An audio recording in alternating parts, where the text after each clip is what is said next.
Hello everyone, I welcome you all for the today's session of the editorial. So let's begin with our class. So before we proceed, let me give you an overview of the today's session कि हम किन सारे चीज़ों को हम discuss करने वाले हैं. तो सबसे पहले हम वोकैबलरी को डिस्कस करेंगे. ऑफ कोर्स टाइटल तो डिस्कस होगा ही, वोकैबलरी को डिस्कस करेंगे अच्छे से. ठीक है, कई सारे शब्द हैं आज, कई सारे इडियम्स हैं इस पेज पे. देन आर्टिकल को हम पढ़ेंगे. ठीक है, जहाँ पे भी आपको पर्पल कलर में दिखेगा वहाँ पे हम एक ग्रामर का रूल सीखेंगे, और जहाँ पे भी ग्रीन कलर से मैंने मार्क किया है वहाँ पे कनेक्ट करके कैसे पढ़ना है. यहाँ पे दोनों का मिक्सचर है, पर्पल एंड ग्रीन. तो यहाँ पे हम दोनों का ही मतलब समझेंगे. ठीक है, ग्रामर को रूल को भी समझेंगे, और ग्रीन में मैंने क्यों कनेक्ट करके कैसे पढ़ा जाता है मैं वो भी सिखाऊंगा. जहाँ पे भी आपको रेड कलर है, रेड कलर में मार्क किया हुआ दिख रहा है, वहाँ पे ब्रेक दे के पढ़ना है. ठीक है, यहाँ पे भी आपको एक ग्रामर का रूल सिखाएंगे. कनेक्ट करके कैसे पढ़ा जाता है वो हम आपको सिखाएंगे. ठीक है, यस. सो देखो इस पेज पे भी आपको ग्रामर के रूल्स दिखेंगे. यहाँ पे ब्रेक दे के पढ़ना होगा. ओके, देन यस, यहाँ पे भी आपके ग्रामर के रूल्स को हम सीखेंगे. अपार्ट फ्रॉम दैट मैंने कई सारे एरर डिटेक्शन के क्वेश्चंस को रखा है. सो ओवरऑल 3 क्वेश्चंस है, 1, 2 एंड 3. तो इन तीनों क्वेश्चंस को हम डिस्कस करेंगे. और अगर आपको लगता है कि आपको हिंदी में भी आर्टिकल को पढ़ना है तो तो आपको इस आर्टिकल के ऊपर क्लैरिटी और ज़्यादा आएगी. अगर आपको ऐसा लगता है तो यू कैन रेफर इट. मैंने अपने पीपीटी पे इंक्लूड कर दिया है हिंदी ट्रांसलेशन भी. ठीक है, तो ये है फर्स्ट पेज, यहाँ पे आप वीडियो को पॉज करके पढ़ सकते हो. और ये है आपका सेकंड पेज जहाँ पे आप वीडियो को पॉज करके पढ़ सकते हो. ठीक है, तो अब हम शुरुआत करते हैं अपने सेशन से. ठीक है, ओके. तो टाइटल के तरफ हम आते हैं. तो क्या कहा जा रहा है टाइटल में? Another opportunity. अनदर अपॉर्चुनिटीज़, अवसर. तो हमें और एक अवसर मिला है. किस चीज़ पे क्या अवसर मिला है हम पढ़ते हैं. On the wrestling federation of India and reforms. तो जो रेसलिंग फेडरेशन ऑफ इंडिया है, WFI, आपको ये पता होगा कि ये एक संस्था है, रेसलिंग फेडरेशन ऑफ इंडिया, जो कि रेसलिंग के ऊपर मॉनिटरिंग रखती है और गाइडेंस देती है. आप ऐसे समझ सकते हो. ठीक है, जैसे क्रिकेट के लिए इंडिया में BCCI हो गया, वैसे ही इंडिया में रेसलिंग के लिए रेसलिंग फेडरेशन ऑफ इंडिया करके एक ऑर्गेनाइजेशन है. ठीक है, और उसमें जो रिफॉर्म्स हुए हैं उसमें और रिफॉर्म्स करने के लिए हमें और एक अपॉर्चुनिटी मिली है. तो उसके बारे में कैसे अपॉर्चुनिटी मिली है, किस वे में मिली है, वो यहाँ पे डिस्कस किया जाएगा. ठीक है, the wrestling federation of India needs a complete overhaul. Overhaul का मतलब होता है चेंज. ठीक है, चेंज, पूरा एक कंप्लीट बदलाव को हम ओवरहॉल कहते हैं. तो यहाँ पे ऑथर कह रहे हैं कि रेसलिंग फेडरेशन ऑफ इंडिया जो है ना, उसे पूरे के पूरे बदलाव की ज़रूरत है, एक कंप्लीट चेंज की ज़रूरत है. ठीक है, ओके. अब हम आते हैं वोकैबलरी पे. First word is afflict. Afflict आपका एक वर्ब है जिसका मतलब होता है कॉज पेन और ट्रबल टू अफेक्ट एडवर्सली. ठीक है, किसी को भी दर्द देना. ठीक है, उसको एडवर्सली इज़ बुरे तरीके से प्रभाव करना, इन अ नेगेटिव वे में प्रभाव करना. ठीक है, प्रभावित करना इज़ एफ्लिक्ट करना. ठीक है, रेलिंक्विश आपका वर्ब है जिसका मतलब होता है to give up something such as responsibility और क्लेम. तो किसी भी बात को छोड़ देना. आप कोई क्लेम कर रहे हो या कोई आप किसी बात पे अड़े हुए थे, जब आप उसे छोड़ दे रहे हो तो आप उसे रिलिंक्विश कर रहे हो. ठीक है, तो ये भी आपका एक वर्ब हो गया. ठीक है, okay. Next word is hasty. Hasty आपका एक एडजेक्टिव है जिसका मतलब होता है डन विथ एक्सेसिव स्पीड और अर्जेंसी, उतावला. तो जब भी आप उतावले होते हो तब आप कोई किसी भी चीज़ को बहुत जल्दी जल्दी में करते हो. ठीक है, बहुत अर्जेंटली करते हो, तो आप हेस्टीली उस चीज़ को कर रहे हो. ठीक है, नेक्स्ट चीज़ आर्बिट्री. आर्बिट्री भी आपका एक एडजेक्टिव होता है जिसका मतलब होता है based on chance rather than being planned और रीज़न. मतलब आर्बिट्री यहाँ पे मतलब मनमाने तरीके से करना, किसी लॉजिक को फॉलो करते हुए नहीं करना. जैसे आपका मन किया आपने कर दिया. ठीक है, मनमाने तरीके से किसी भी काम करने को हम कहते हैं आर्बिटरीली करना. ठीक है, next is alleged. Alleged is किसी पे इल्ज़ाम लगाना या फिर वो बात कहना, चाहे वो सच हो भी या ना हो. ठीक है, ये भी आपका एक एडजेक्टिव है. ठीक है, देखो यहाँ पे भी उन्होंने कहा है thought by someone people to be stated bad or illegal thing although you have no proof. तो मतलब इल्ज़ाम लगाना, ठीक है, आपको आपके पास उसका प्रूफ नहीं है पर आपने ऐसे कहा है कि उसने इस व्यक्ति ने ऐसी चीज़ कही है, ठीक है। एसेंट, एसेंट आपका एक नाउन होता है जिसका मतलब होता है द एक्ट ऑफ क्लाइंबिंग और मूविंग अपवर्ड्स, चढ़ाई। तो ऊपर की तरफ अगर कोई चीज़ बढ़ रहा है तो वो एसेंट कर रहा है, ठीक है। नेक्स्ट इज अशर। अशर का मतलब होता है to show someone where they should go or to make someone go where you want them to go, ठीक है। तो किसी को रास्ता दिखाना या फिर आप जिस रास्ते पे चाहते हो कि ये बंदा उस पाथ पे चले, अगर आप ऐसा चाहते हो, उसे ऐसे स्टिमुलेट करते हो, तो हम उसे कहते हैं अशर करना, ठीक है। इंटरवेंशन आपका एक नाउन होता है, ठीक है, जिसका मतलब होता है हस्तक्षेप, दखल देना। ये एक लीगल टर्म होता है, ठीक है। जब भी किसी भी मैटर में कोर्ट या फिर पुलिस अपना हस्तक्षेप करती है तो हम इंटरवीन वर्ड को यूज़ करते हैं, ठीक है। ये अक्सर आपके क्लोज टेस्ट में देखा जाता है, ठीक है। इंटरवीन एक लीगल टर्म है, एक ऑफिशियल वर्ड है हम कह सकते हैं, तो इसे ध्यान में रखिएगा, ठीक है। The action of becoming intentionally involve in a difficult situation in order to improve it और प्रिवेंट फ्रॉम गेटिंग वर्स, ठीक है। तो समझ में आ गया, हस्तक्षेप करना इज इंटरवीन करना, ठीक है, ये आपका एक नाउन हो गया। Okay, next word is plague. Plague जब आपका एक एज अ नाउन यूज़ होता है उसका मतलब होता है महामारी, ठीक है। जब महामारी फैल जाती है, किसी भी महामारी को हम प्लेग कहते हैं। और जब वो एज अ वर्ब यूज़ होता है उसका मतलब होता है टू कॉज समबडी और something a lot of trouble, ठीक है, विनाश करना, किसी को बहुत ज़्यादा, किसी के लिए बहुत ज़्यादा परेशानियां खड़ा कर देना जानबूझ के, इस प्लेग करना, ठीक है। तो ये भी आपका एक वर्ब हो गया।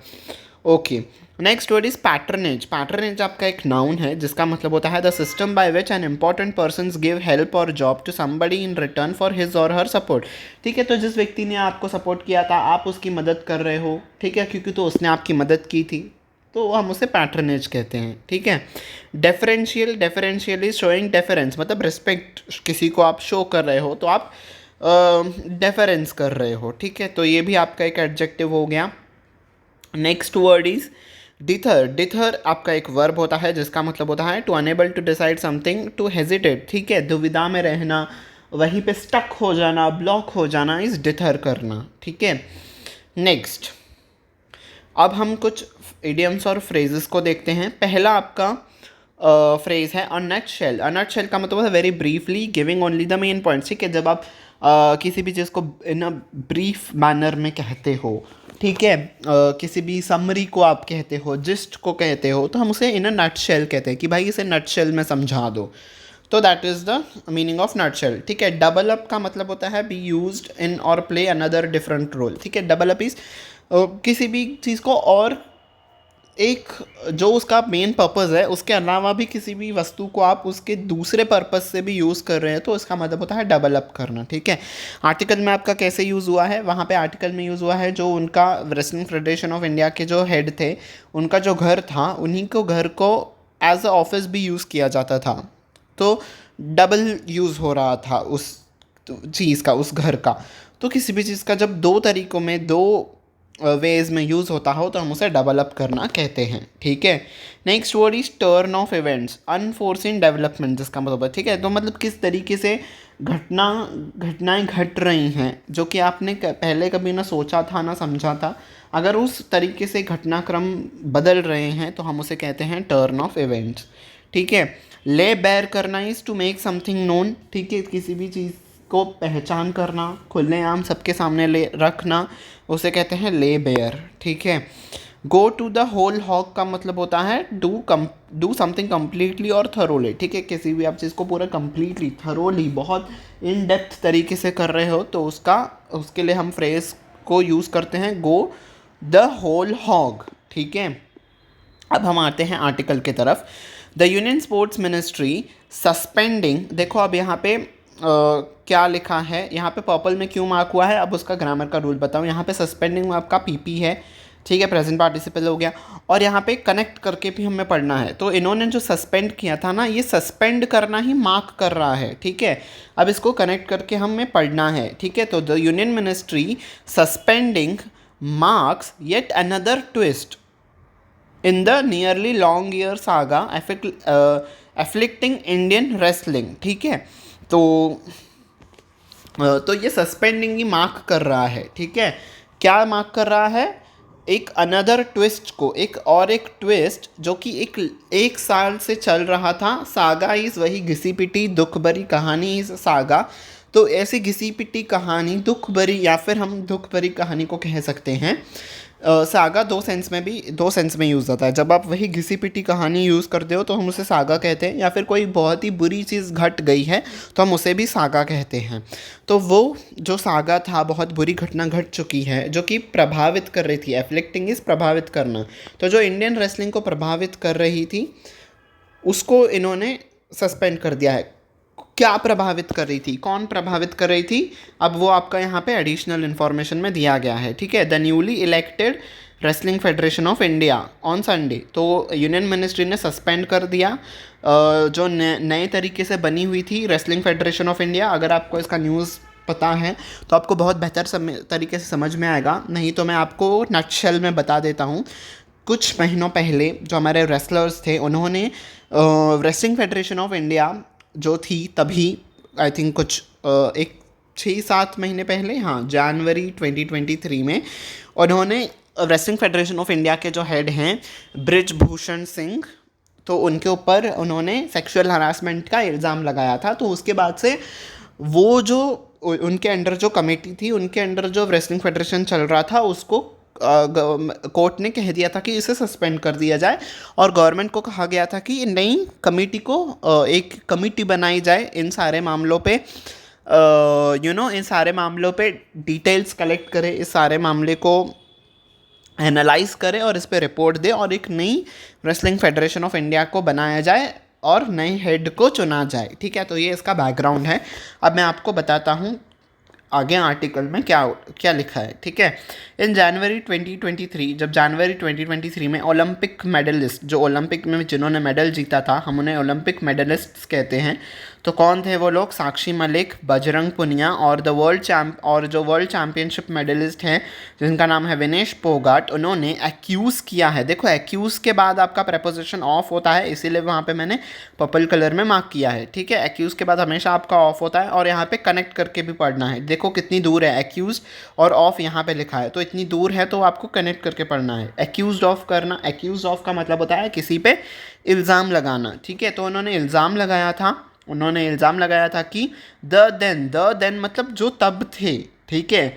हम कहते हैं ना the then chief minister of India, the then prime minister of India, the then chief minister of our state, मतलब जो तब के प्राइम मिनिस्टर थे, ठीक है। द देन का मतलब होता है तब के। जो तब के रेसलिंग फेडरेशन ऑफ इंडिया के जो प्रेसिडेंट थे ब्रिजभूषण शरण सिंह, और जो कोचेस थे फेडरेशन के, उन पे इल्ज़ाम लगाया गया था। दे आर एक्यूज्ड ऑफ, किस चीज़ के इल्ज़ाम लगाया गया था? सेक्सुअल हरासमेंट का, ठीक है, यौन उत्पीड़न का इन पे इल्ज़ाम लगाया गया था, ठीक है। The Bharatiya Janata party parliamentarian, मतलब भारतीय जनता पार्टी से ये पार्लियामेंट कॉन्स्टिट्यूएंसी को भी रिप्रेजेंट करते हैं, ठीक है। पार्लियामेंट्रियन इज पार्लियामेंट में ये एक सांसद हैं भारतीय जनता पार्टी से, ठीक है।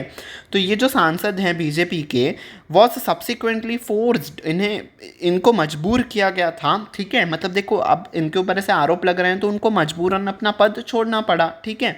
तो उस वे में यहाँ पे लिखा है कि मजबूरन, ठीक है, उस वे में यहाँ पे लिखा है फोर्स, ठीक है।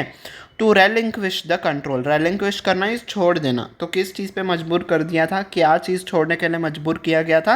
कंट्रोल को वो छोड़ दे, ठीक है। मतलब रेसलिंग फेडरेशन ऑफ इंडिया के जो हेड थे उसको अपने पद से उनको उतरना पड़ा। और and was charged bye Delhi police, charged bye मतलब उन पर केस दर्ज किया गया दिल्ली पुलिस के द्वारा फॉर ऑफेंसेस। किन कारणों के वजह से, ठीक है, क्या वो रीजंस थे, ठीक है, क्या वो इल्ज़ाम थे, ठीक है। इंक्लूडिंग स्टॉकिंग इस किसी को भी फॉलो कर रहा, ठीक है, चाहे आप वो फिजिकली फॉलो कर रहे हो, सोशल मीडिया पे फॉलो कर रहे हो, ठीक है। फॉलो करना इज स्टॉक करना, तो किसी का भी पीछा करना, उनको बिना बताए इज स्टॉक करना। और हरासमेंट हमने पढ़ा था, सेक्सुअल हरासमेंट का भी उनके ऊपर इल्ज़ाम लगाया गया था, ठीक है।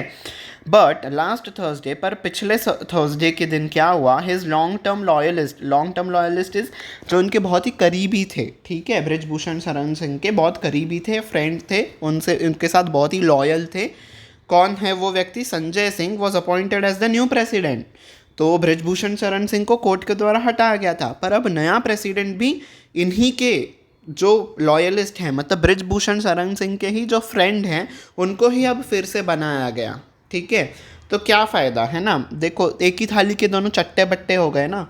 तो क्या फ़ायदा जब ऐसे ही व्यक्ति को, ऐसे ही व्यक्ति के दोस्त को बनाया गया हो, तो वो उससे सारे के सारे जो रेसलर से नाराज़ थे कि इनको नहीं बनाना चाहिए था, किसी और व्यक्ति को बनाना चाहिए था जो कि बृजभूषण शरण सिंह से जुड़े हुए नहीं हो। ठीक है, ऐसा रेसलर्स का कहना है।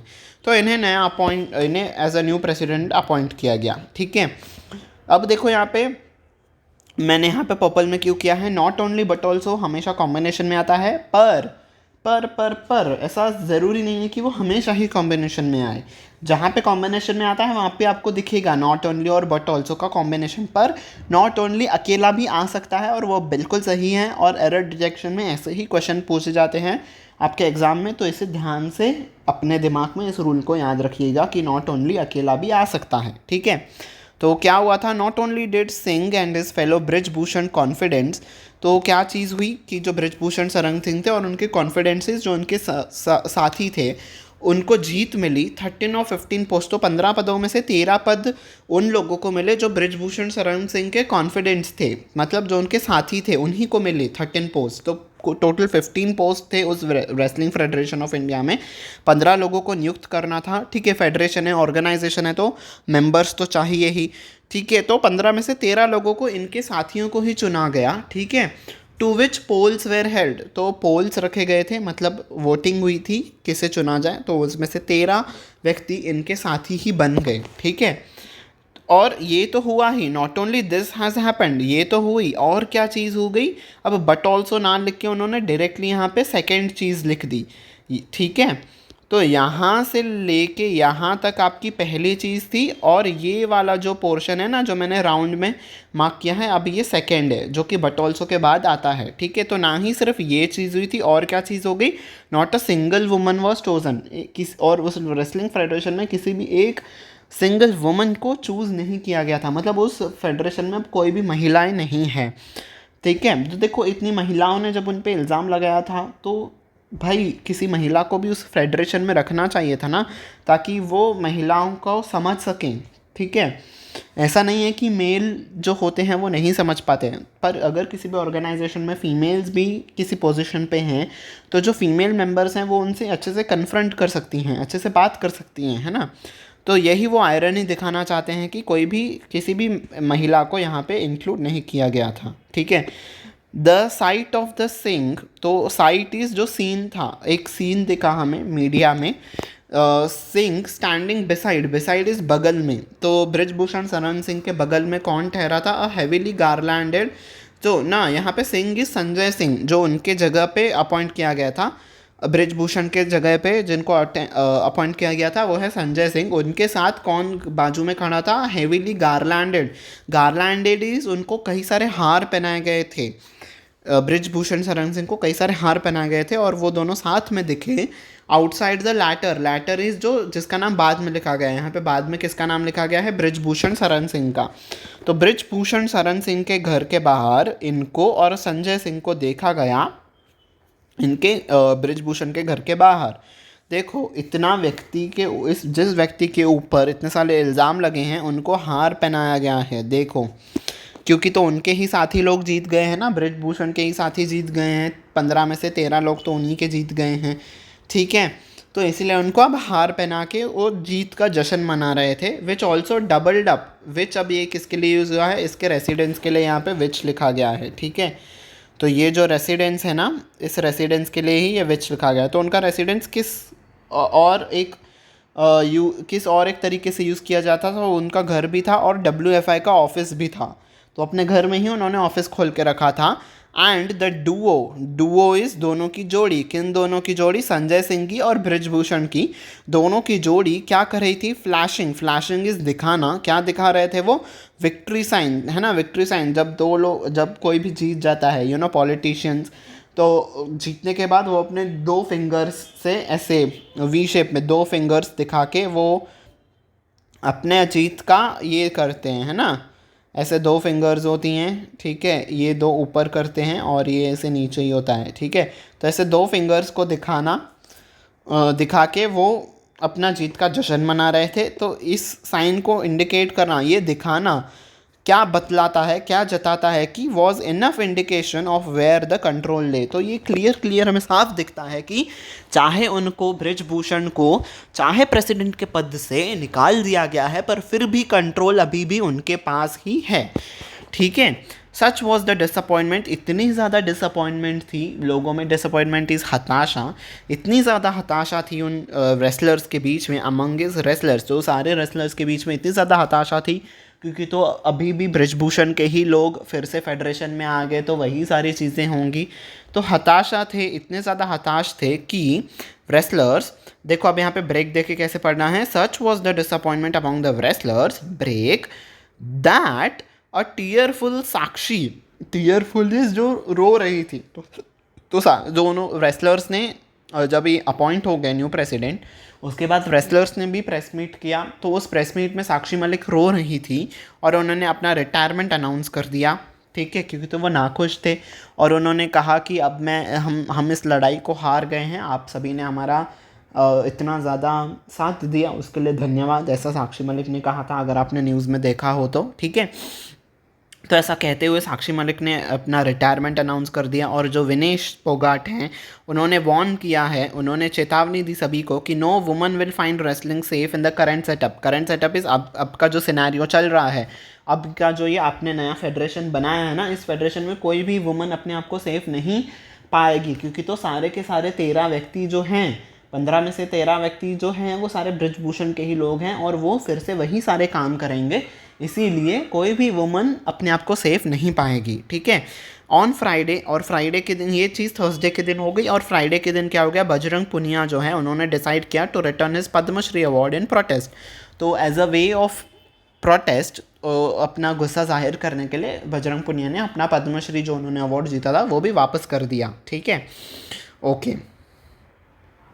Perhaps इसके अलावा it is this embarrassing turn of events, तो ऐसी घटनाक्रम घटी, ऐसे एम्बैरेजिंग इवेंट्स, ऐसे एम्बैरेजिंग इज़ मतलब जो दिल को झुठला दे, जो दिल को मायूस कर दे, ऐसे घटनाक्रम घटे कि that force the government to finally act. तो इतनी सारी चीज़ें हो गई, ठीक है, जो दिल को बहुत हर्ट कर रही थी ना। देखो साक्षी मलिक कितने कैपेबल रेसलर थे, उन्होंने रिटायरमेंट अनाउंस कर दिया, बजरंग पुनिया ने अवार्ड अपना वापस कर दिया, तो वो इतनी ज़्यादा ऐसे इवेंट्स हो गए दिल को सैड करने वाले कि फाइनली इस सारे इवेंट्स ने फोर्स किया गवर्नमेंट को कि वो अब इसके ऊपर कुछ एक्ट करें।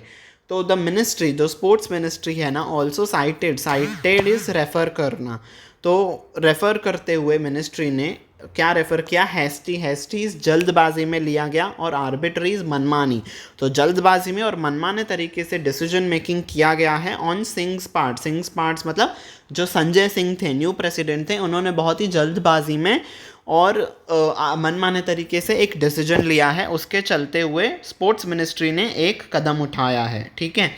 तो क्या है वो कदम, where in he announce the, तो उन्होंने सस्पेंड कर दिया स्पोर्ट्स मिनिस्ट्री ने। अब ये जो नई हमने पढ़ा ना स्टार्टिंग के लाइन में, union ministry of sports has suspended the wrestling federation of India, तो उन्होंने सस्पेंड कर दिया इसको। क्यों और रीजंस क्या दिया उन्होंने, क्या साइट करते हुए कहा कि जो संजय सिंह है उन्होंने जल्दबाजी में, हैस्टीज जल्दबाजी और मनमाने तरीके से डिसीजन लिया है। कैसे उन्होंने मनमाने तरीके से लिया है decision, wherein he announce the revival of tournaments, revival is फिर से किसी भी चीज़ को जीवित करना, यहाँ पे जीवित करना इस अनाउंस करना, नए इवेंट्स को फिर से अनाउंस करना। तो उन्होंने नए टूर्नामेंट्स को अनाउंस किया संजय सिंह ने, without taking into confidence the secretary general, तो जो सेक्रेटरी जनरल है WFI के, जो सेक्रेटरी जनरल हैं प्रेमचंद लोचाब, इनको बिना कॉन्फिडेंस में लेते हुए, टेकिंग इनटू कॉन्फिडेंस इज बिना उनको बताए हुए इन्होंने अनाउंस कर दिया, और as mandated by the WFI constitution, तो WFI का जो कॉन्स्टिट्यूशन है, मतलब जो WFI के रूल्स हैं, उसके अकॉर्डिंग आपको सेक्रेटरी जनरल को पहले बताना होता है, उसके बाद आपको अगर उनकी सहमति होती है तो उसके बाद ही आप टूर्नामेंट्स को अनाउंस कर सकते हो, ठीक है। पर संजय सिंह ने क्या किया, बिकॉज ये जो हैं प्रेमचंद लोचाब, ये जो है वो ब्रजभूषण के करीबी नहीं है। तो करीबी नहीं है तो इन्होंने इनसे पूछा ही नहीं और खुद ही इन टूर्नामेंट्स को अनाउंस कर दिया, ठीक है। तो इसीलिए यूनियन मिनिस्ट्री ने अभी की जो ये फेडरेशन बनी उसको सस्पेंड कर दिया, ठीक है।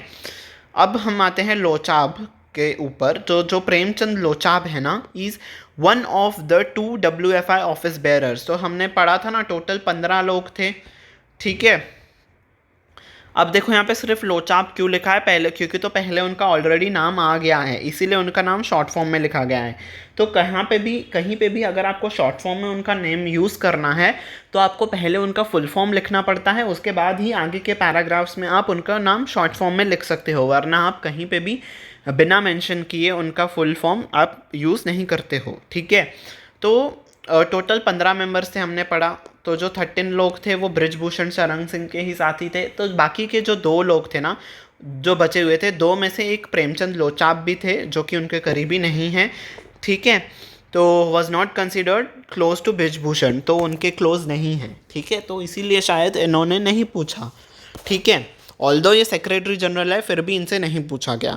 और एक रीज़न क्या बताया उन्होंने स्पोर्ट्स मिनिस्ट्री ने, was the running of federation affairs from the premises controlled by the former office bearers. तो जो ऑफिस जो चल रहा था उनका, वह हमने पढ़ा था ना कि ब्रिजभूषण के घर से ही ऑफिस चल रहा था, और फॉर्मर मतलब पिछले ऑफिस बेयरर्स, जो अभी के जो ऑफिस बेयरर्स जो अभी पद पे नियुक्त हैं उनको काम करना चाहिए था, पर जो पहले के मेंबर्स थे वो काम कर रहे थे, वो काम तो कर रहे थे पर ब्रिजभूषण के घर पे काम कर रहे थे जहाँ पे उन्होंने ऑफिस बना लिया है। तो ये भी एक रीज़न कहा। Also alleged the premises wherein sexual harassment of players has been alleged. तो देखो घर है किसी भी व्यक्ति का, तो वो कोई भी बंदा घर पे कुछ भी कर सकता है ना। तो घर को जब ऑफिस बना दिया है तो ऑफिस में उन लोगों को बुलाया जाता था, वहाँ पे रेसलर्स को बुलाया जाता था और उनके साथ सेक्शुअल हरासमेंट होता था, ठीक है। ये भी एक रीज़न बताया गया है कि उन्होंने रेसलिंग फेडरेशन ऑफ इंडिया को रद्द कर दिया है, ठीक है। तो पहले तो फॉर्मर ऑफिस बेयरर्स पिछले जो मेंबर्स थे वो काम कर रहे थे, और उनका जो प्रेमाइसेस था वो भी घर में ही था, और उस घर पे सेक्सुअल हरासमेंट भी किया जा रहा था लोगों को। तो ऐसे रीजंस देते हुए स्पोर्ट्स मिनिस्ट्री ने सस्पेंड कर दिया अभी की जो नई रेसलिंग फेडरेशन ऑफ इंडिया बनी, ठीक है। इन नटशेल अगर हम समरी में चीज़ों को कहें तो क्या कह रहे हैं author, in a nutshell the mess has laid bare. जो मेस इन्होंने क्रिएट किया था ब्रिजभूषण ने वो सबके सामने अब आ गया है, लेड बेयर सबके सामने आ गया है। Everything that plagues sports administration in India, तो कौन सी है वो चीज़ें जो सामने आ गई, सारी वो चीज़ें जो कि दुख दे रही थी। प्लेग इज जो यहाँ पे एज अ वर्ब यूज़ हुआ है, तो जो पीड़ा दे रही थी, दुख दे रही थी स्पोर्ट्स एडमिनिस्ट्रेशन को इंडिया में, वो सारे इश्यूज अब सामने आ गए हैं, ठीक है। लेड बेयर सामने आ गए। Even as the nation diversifying its sporting excellence, even as का यहाँ पे मतलब होता है आपका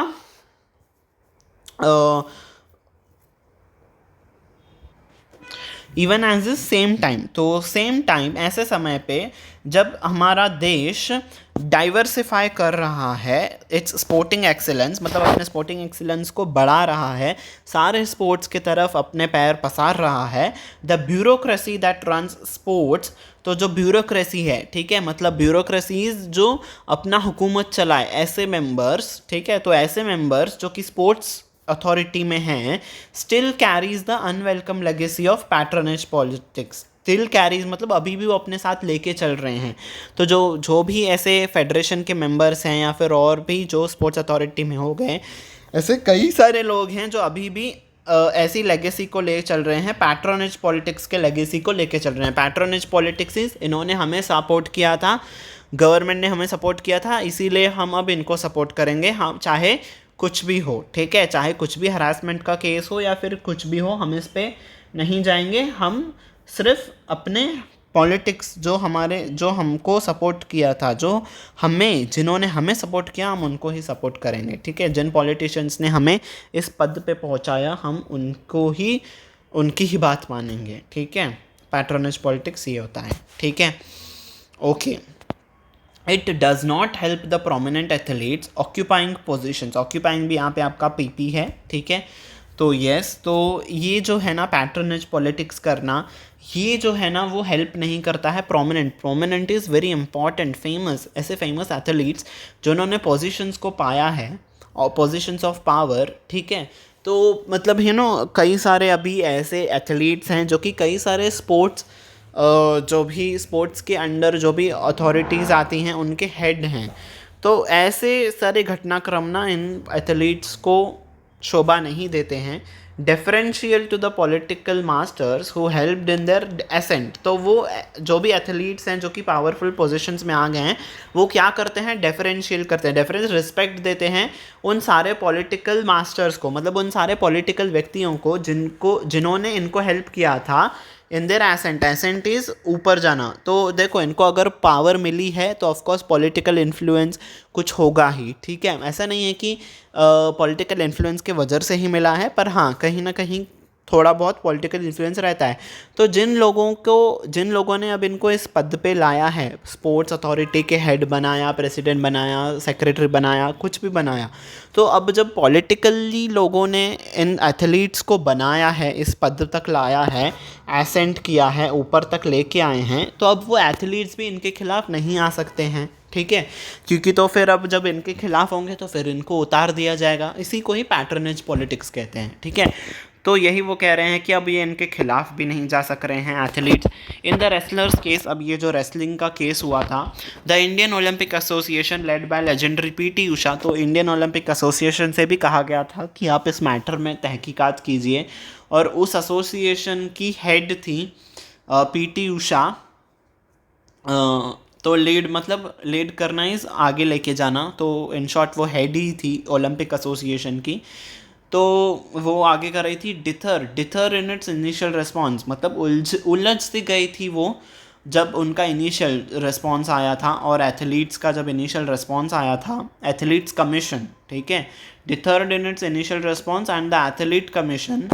तो पहली चीज़ क्या हुई थी, पीटी उषा उलझन में रही थी, वो डिसाइड नहीं कर पा रही थी कि इनके अगेंस्ट बोला जाए या नहीं, क्योंकि तो हमने पढ़ा था ना बृजभूषण भी बीजेपी के ही कैंडिडेट हैं और वो एक बहुत ही इन्फ्लुएंशियल बंदा है, तो इसीलिए वो उनके खिलाफ बोल भी नहीं पा रही थी। तो वो उलझन में थी कि बोला जाए या नहीं, और इन इट्स इनिशियल रिस्पॉन्स, तो शुरुआती दौर में वो नहीं बोल रही थी।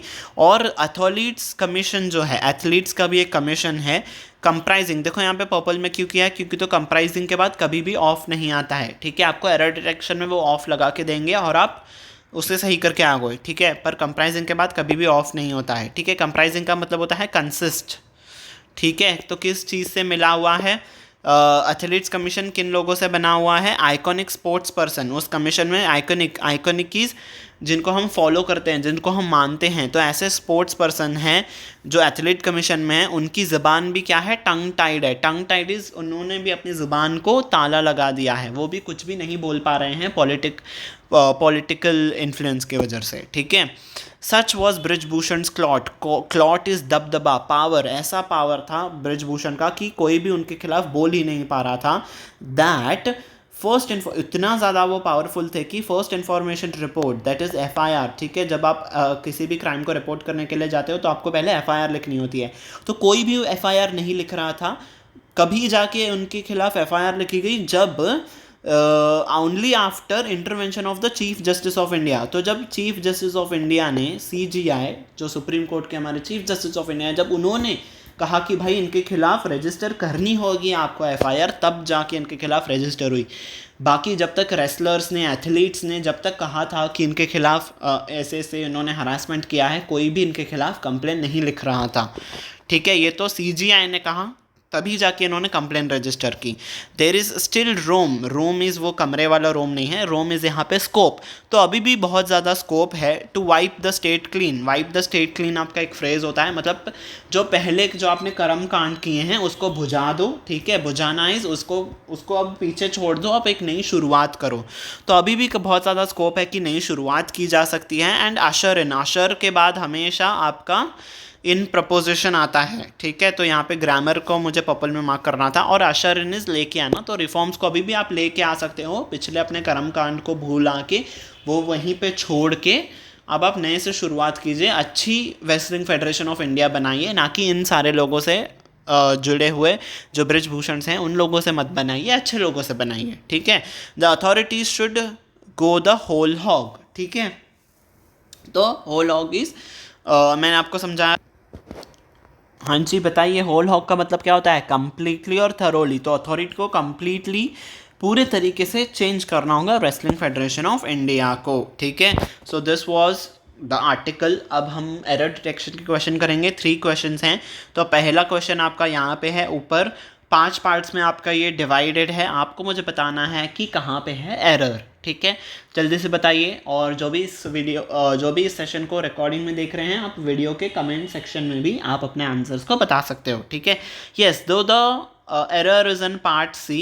यहाँ पे बट अनदर नहीं होता है, आपका एक फ्रेज होता है येट अनदर, ठीक है, मतलब और एक, ठीक है। Marks the yet another twist, और एक ट्विस्ट, ठीक है। यहाँ पे हमें येट कहना है, बट तो आपका कंट्रास्ट के लिए यूज होता है। तो आपका एक फ्रेज होता है येट अनदर, तो यहाँ पे है आपका एरर, ठीक है। आपने सुना होगा कि yet another thing has happened, मतलब और एक चीज़ हो गई, ठीक है।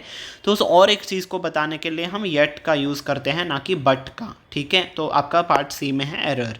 नेक्स्ट क्वेश्चन इज़ यहाँ पे 5 पार्ट्स में डिवाइडेड है आपका सेंटेंस। मुझे आपको बताना है जल्दी से कहाँ पे है एरर।